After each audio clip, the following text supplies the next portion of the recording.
भी उससे परेशान हो चुके थे। बहन जी, कुछ खाने को दे दो, मैं बहुत दिनों से भूखी हूं। हाँ, रोज रोज आ जाती है, यहां खुद के खाने के लाले पड़े हुए हैं, चल जा, अभी कल आना। फिर वो दूसरे दरवाजे पर जाती और वहां भी उसे यही सुनने को मिलता कि कल आना। वो अगले दिन फिर भीख मांगने जाती, फिर उसे यही सुनने को मिलता, कल आना। फिर एक दिन उसने आना बंद कर दिया और अगले ही दिन उसकी लाश वही बरगद के पेड़ के नीचे मिलती है। उस दिन के बाद से उस गांव की किस्मत बदल गई और रोज रात को लोगों को गांव में काला साया घूमता हुआ दिखाई देने लगा। सभी का मानना था कि ये उस औरत का साया है। रात होने पर सब लोग अपनी खिड़की से उस साए को छुप छुप कर देखा करते। फिर एक दिन रात को दरवाजे पर दस्तक होती है। अरे, इतनी रात को कौन आ गया? अजी जाओ ना, देखो ना कौन है। अरे नहीं नहीं, मैं नहीं जाने वाला। रोज रात को बाहर वो काला साया घूमता है, तो तुम जाओ। अजी, आप इतने डरपोक निकलोगे, मैंने सोचा भी नहीं था। सीमा का पति रोज रात को 12 बजे फैक्ट्री से लौटता है। वो तो नहीं डरता और एक आप हो। अरे चुप कर, मैं भी किसी से नहीं डरता, वो तो मैं बस मजाक कर रहा था।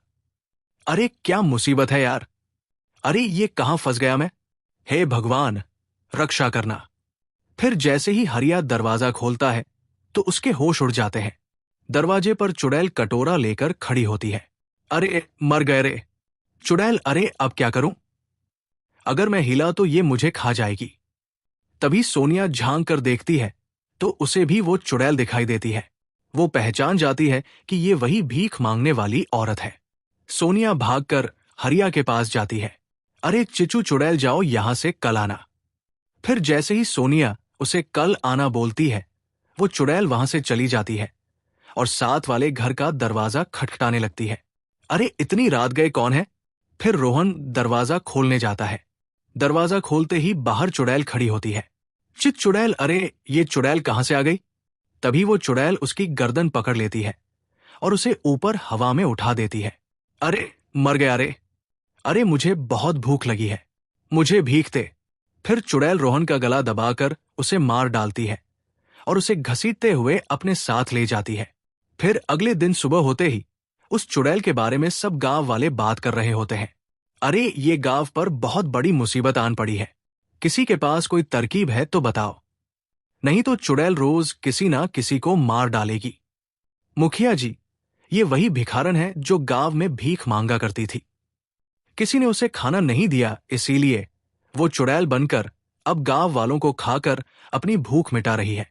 अरे भाई, मैं तो कहता हूं हमें ये गांव खाली करके चले जाना चाहिए, नहीं तो कोई नहीं बचेगा। अरे लेकिन हम अपने पशु और खेती को छोड़कर कैसे जा सकते हैं? सारी फसलें बर्बाद हो जाएंगी।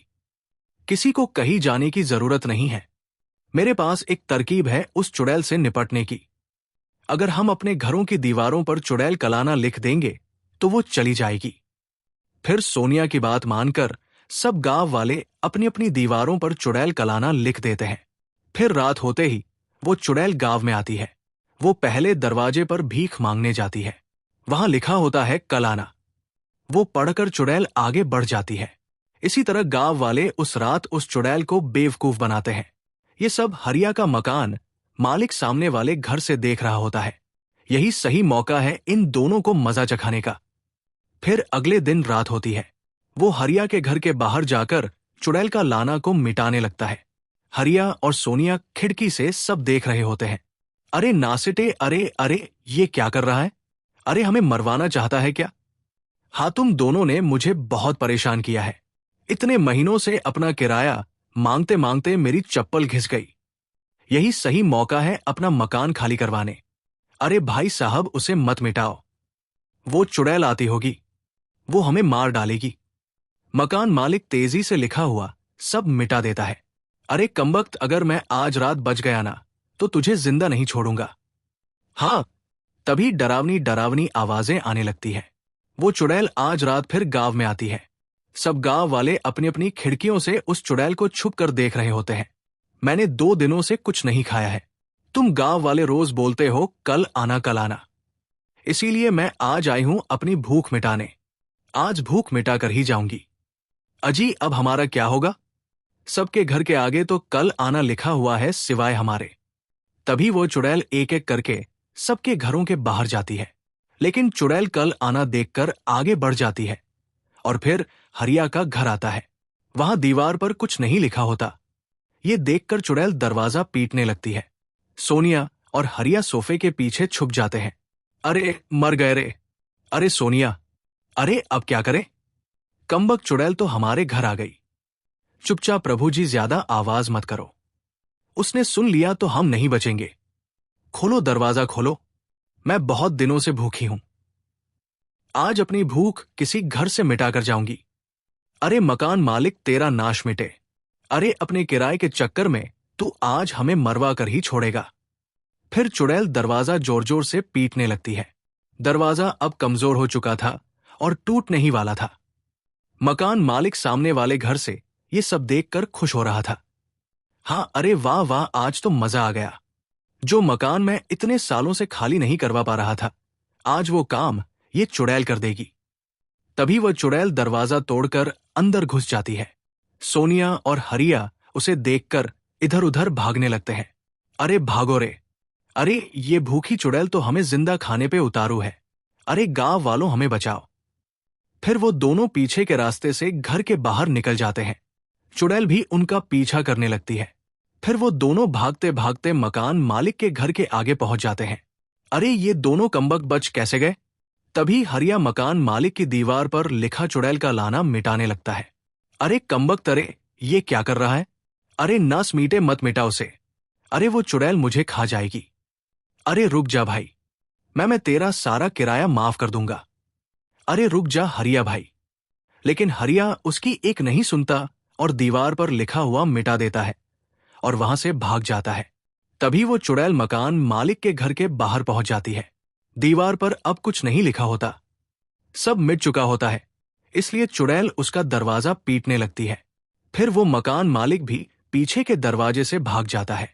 भूख न मिटने पर चुड़ैल उसका घर तहस नहस कर देती है। फिर वो मकान मालिक सबके घरों की दीवारों से नाम मिटाना शुरू कर देता है।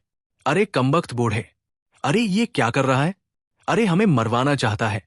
मकान मालिक किसी की एक नहीं सुनता और एक एक करके सबके घरों की दीवारों से लिखा हुआ मिटा देता है। सब गांव वाले अपना अपना घर छोड़कर भागने लगते हैं। अरे भागो रे भागो, अब ये चुड़ैल सच्चाई जान चुकी है, अब कोई नहीं बचेगा। अरे नास मिटे बूढ़े, और ये सब तेरी वजह से हुआ है। तूने ही घरों की दीवारों से नाम मिटाया है। हर चुड़ैल पूरे गांव में तबाही मचाती है, घर तोड़ती है, दरवाजे उखाड़ती है और जोर जोर से गुर्राती है। तुम सबने मुझे बेवकूफ बनाया, आज मैं किसी को नहीं छोड़ूंगी। गांव के लोग डर कर भागने लगते हैं। हरिया और सोनिया भी भागते भागते गांव के मंदिर की तरफ पहुंचते हैं। वहां पर पुजारी खड़ा होता है। रुको, ये चुड़ैल तब तक शांत नहीं होगी जब तक इसका पेट नहीं भरेगा। इसे वही मिलेगा जो इसे चाहिए था। भोजन पुजारी पूरा गांव इकट्ठा करता है। सब डरते हुए अपनी अपनी रोटियां, अनाज और दाल लाकर बरगद के पेड़ के नीचे रख देते हैं। रात होते ही चुड़ैल आती है। गुस्से से आग बबूला जैसे ही वो खाना देखती है, उसकी आंखों में आंसू आ जाते हैं। वो धीरे धीरे इंसानी रूप में बदलने लगती है। मुझे बस 2 वक्त की रोटी चाहिए थी। तुम सबने मुझे ठुकराया, इसलिए मैं चुड़ैल बन गई। वो खाना खाती है और धीरे धीरे उसका काला साया मिटने लगता है। बरगद के पेड़ के नीचे सिर्फ उसकी चूड़ियां रह जाती है। गांव बच जाता है, लेकिन सबको सबक मिल जाता है।